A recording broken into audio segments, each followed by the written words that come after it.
Sono passati ormai 2 anni dal ritiro ufficiale di Tina Mase e oltre 4 dall'ultima gara vera disputata dalla più grande sciatrice slovena di tutti i tempi.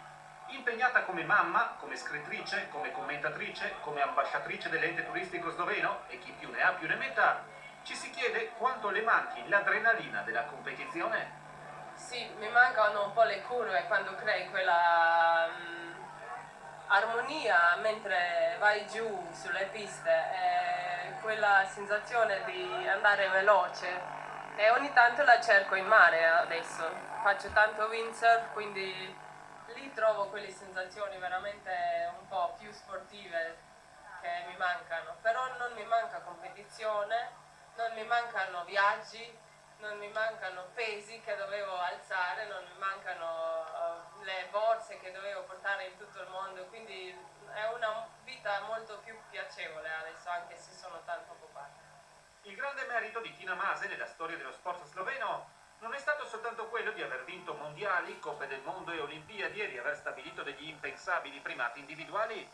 Le sue vittorie sono infatti servite a dimostrare a una nazione che spesso viveva di una sorta di complesso di inferiorità rispetto ai vicini più grandi, che anche partendo dalla Slovenia si può arrivare in cima al mondo. Mi vengono lacrime perché io so cosa vuol dire andare in un livello all'altro, io ho fatto tanta fatica per diventare vincente e so cosa vuol dire, quindi non è una cosa piccola, è una cosa enorme e se ho dato ad altri atleti un pezzettino di quella cosa vuol dire che hanno una strada tanto più facile perché già entri in una situazione più vincente e sei convinto di poter farcela, quindi su questo sono molto orgogliosa che in certo senso sono riuscita io a cambiare me stessa e in parallelo anche forse altri.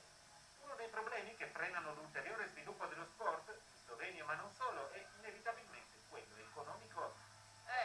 Sì, i soldi sono una cosa molto importante se tu vuoi avere una squadra in alto livello professionale, quindi non puoi pretendere che ti arriva un coach con low budget, devi pagare un buono coach con giusti soldi. Purtroppo è così, o per fortuna anche, non tutti possono permettersi di avere una squadra al massimo livello.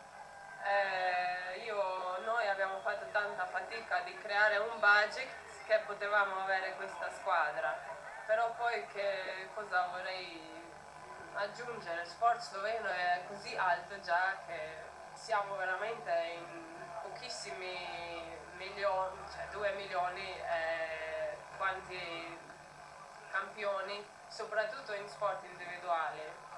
Adesso pian piano cominciano a crearsi anche le giuste energie in sport delle squadre. E lì io vedo ancora margine, lì siamo un po' deboli se guardiamo squadre come Serbia o come Italia o quelle nazioni lì creano una squadra più forte del nostra in base. Poi ci sono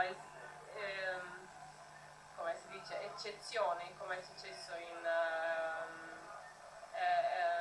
2 anni fa con Pallacanestro, si dice, che hanno vinto. Quindi vincere contro Serbia quella volta secondo me è una cosa, il primo step importantissimo per poter aprire altre porte a altre squadre. Adesso provano in pallavolo, si dice pallavolo, guarda, faccio fatica, cambio sempre. Però sì, pian piano si crea anche una energia di squadre, che è importante anche dall'altro punto